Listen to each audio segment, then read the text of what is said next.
look, it's a good question, and I'll just briefly touch on a few things that you mentioned, which is that your industry is in a really both challenging, but in a really challenging space. There's no doubt about it.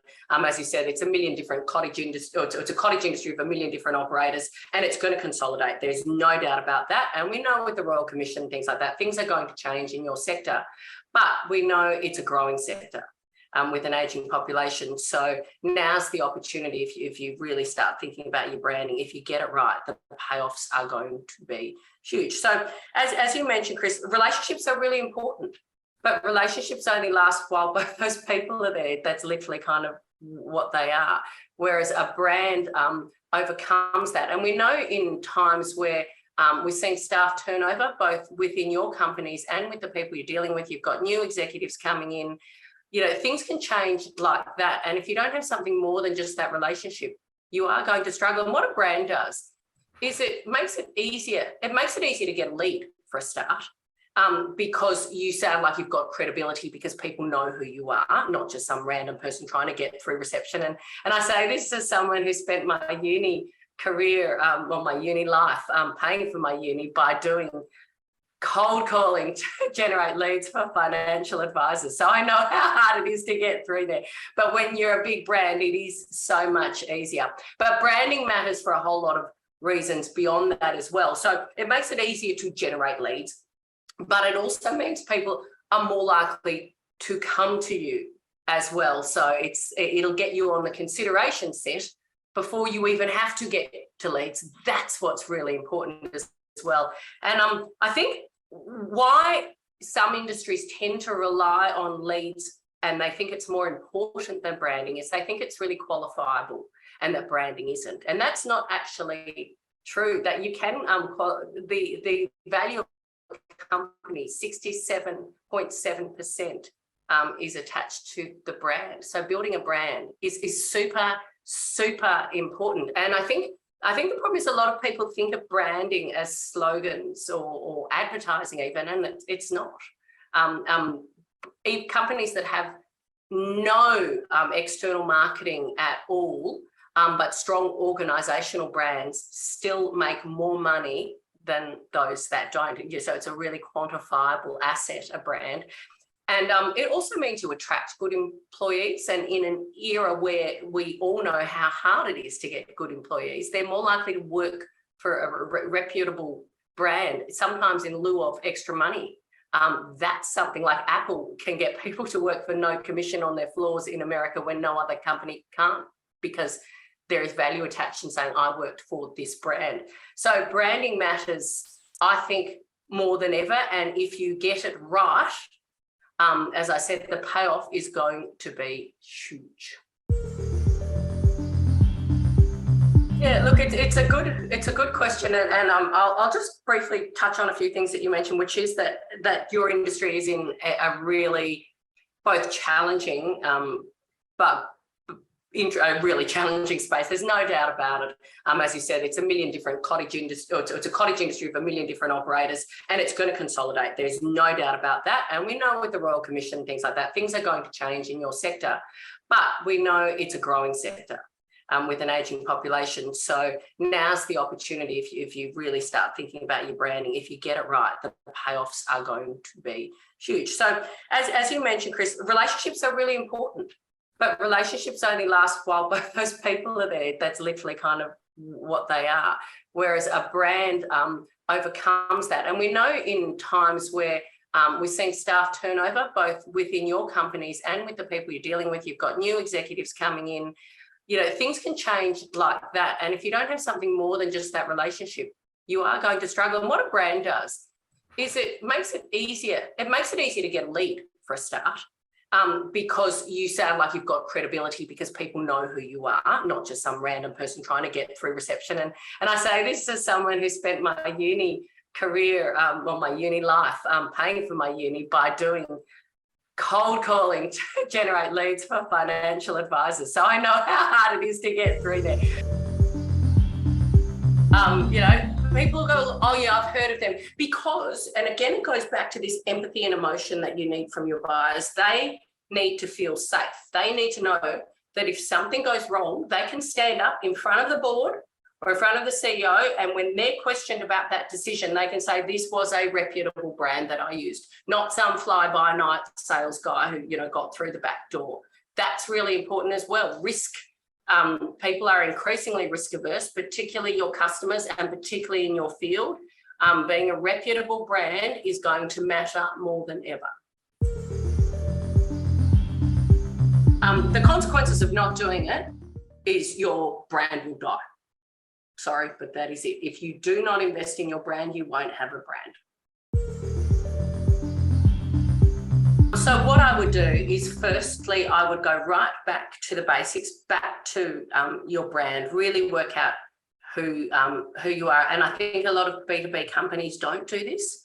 So I would, before you start any marketing at all, before you even think about marketing, start by working out what your brand is. And it's not some reinvention thing. All the things will be there in your company. It's a matter of kind of understanding, firstly, why do you exist? Like, that's a good place to start. Why would anyone need you? What is what you do useful? Why would people pay for it? In other words, you've got to define a sense of purpose and then look at your brand values. And for most businesses, the brand values that first come to mind, they're really vague. They're things like quality and reliability.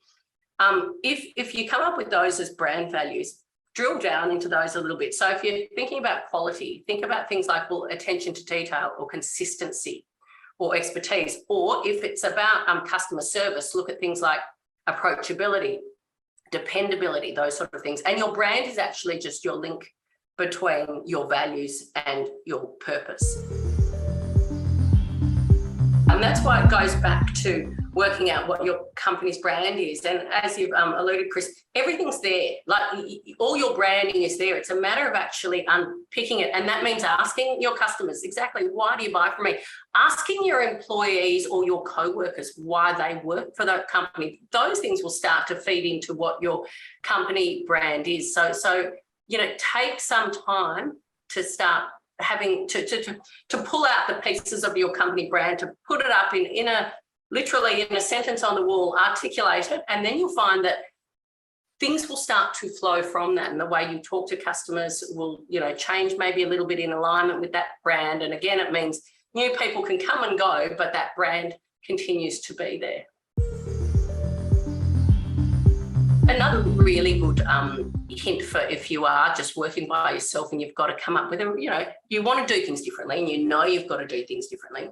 When you do write yourself your type brief and you know who you're talking to, what you want to say, the one thing you want to say, and I use the old basketball analogy for that. If you throw someone one ball, they'll catch it. And if you throw them five, they catch none. And good communication is exactly the same. So who am I talking to? What do I want to say? How do I want them to feel? What do I want them to do? And then don't try and come up with a solution straight away.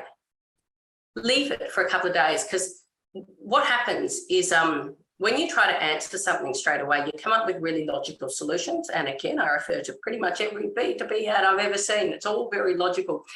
If you leave it to sit in your head for a couple of days, sometimes you can come up with something that's lateral, and lateral solutions are usually a lot more interesting, a lot more creative, and are much more likely to get people's attention. So I call it incubation. Incubation is essential.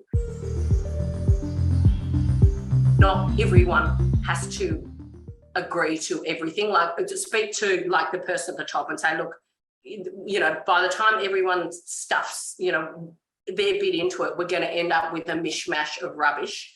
And what could have been a good idea at the beginning has been completely ruined. So you do need a streamlined process. You need to stop people buying into it, and you need to stop people adding value. And that's a matter of just working out with your bosses or with yourself that everyone's opinion doesn't actually count. You'll just end up with shit. Branding is all about emotion. As I said, a brand isn't what you say, it's how your customers feel. And I think this is where B2B often gets it quite wrong, is that they think in terms of buyers instead of in terms of people. And buyers are people, and they're actually still motivated by ordinary kind of things. So, and we make all purchases to answer an emotional need, all purchases. And that doesn't mean you need to make your buyers laugh or cry.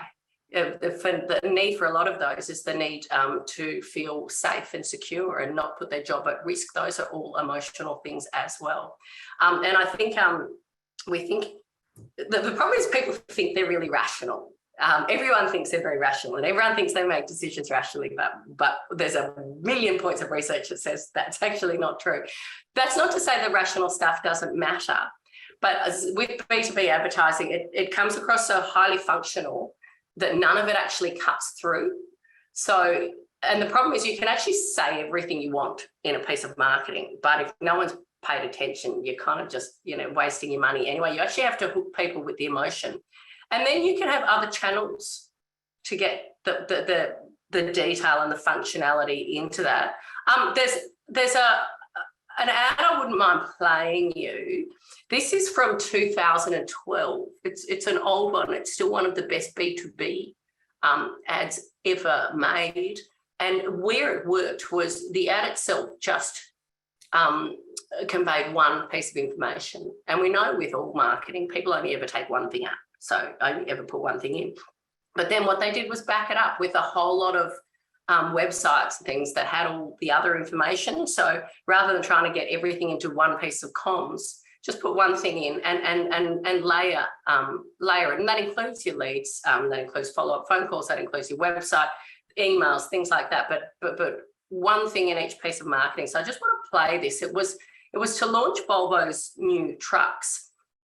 And they could have talked about a whole lot of technical capabilities of the truck, but they chose not to. So Heidi, if you can just play that video.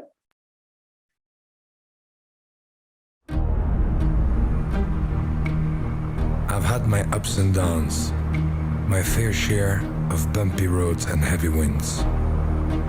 That's what made me what I am today. Now I stand here before you. What you see is a body crafted to perfection, a pair of legs engineered to defy the laws of physics, and a mindset to master the most epic of splits.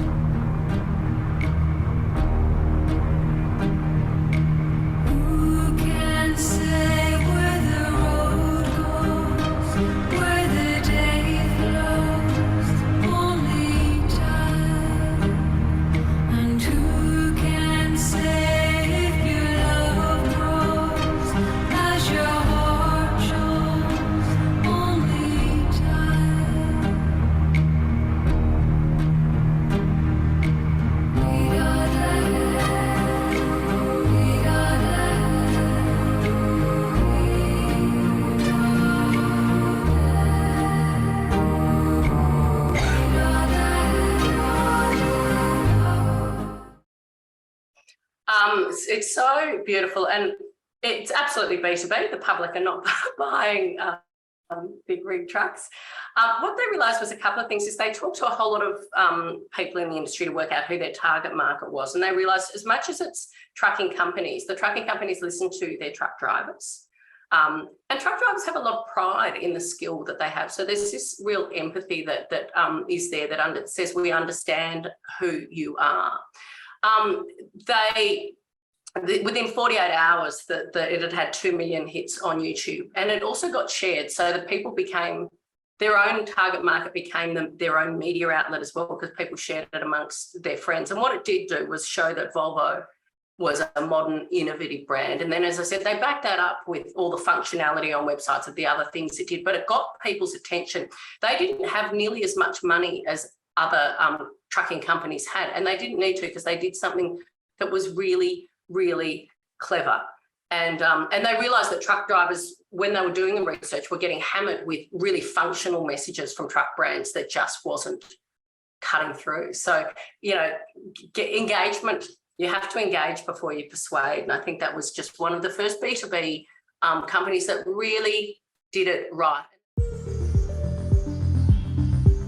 But look, a test campaign is a perfectly valid thing for them to ask you to do.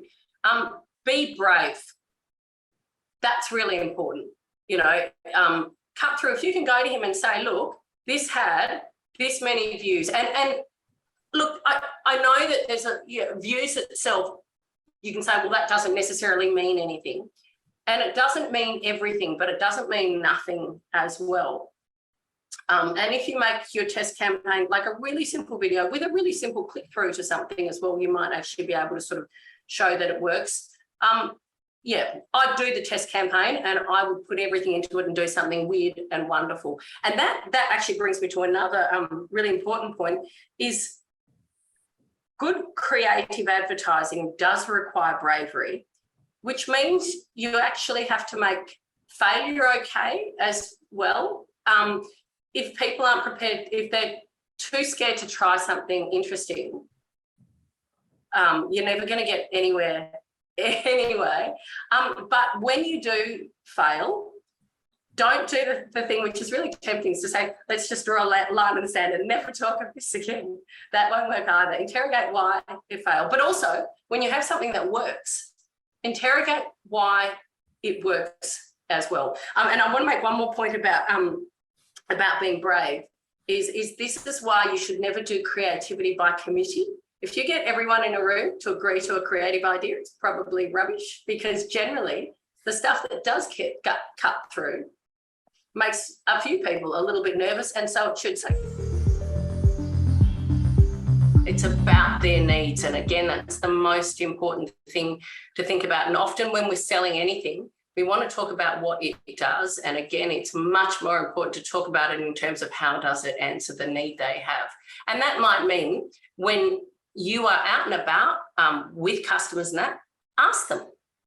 You know, if a customer has bought something, ask them why.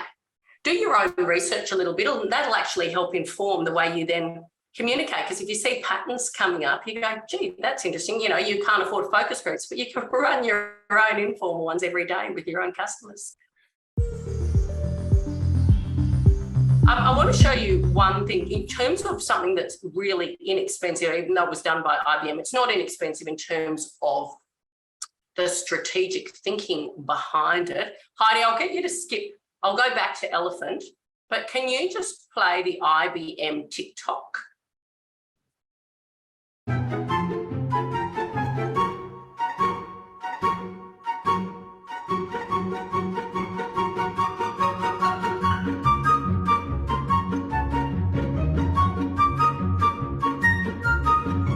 Very, very cheap to make. It basically sets up IBM as the leader in US patents. In 15 seconds, it kind of asserts their authority in science and research. It had 16.1 million likes, I think, on IBM's feed alone. And I think what's so clever about it is it's in TikTok, and everyone's like, oh, TikTok's just for the under 18s, which is just rubbish. 53% of TikTok's 1 billion users are over the age of 30, 75% are over the age of 20. So, and the thing is, it's cute, it's fun, and it is inexpensive to do. So you can make your own videos and put them online, but just make sure that they're just kind of single-minded and interesting. You know, in 2 years' time, that database is going to be 3,800 people, then 3,600, because people change their emails, they change their phone numbers, they change jobs. You know, if you, that funnel will just get smaller and smaller and smaller, and that's how it works. What you want to be doing is growing that database. That's your security, that's your insurance, and that's where your brand matters. And also that database is all probably personal relationships that rely on both those people being there. So yeah, no, if you're relying on your database, good luck, but it's a really terrible idea.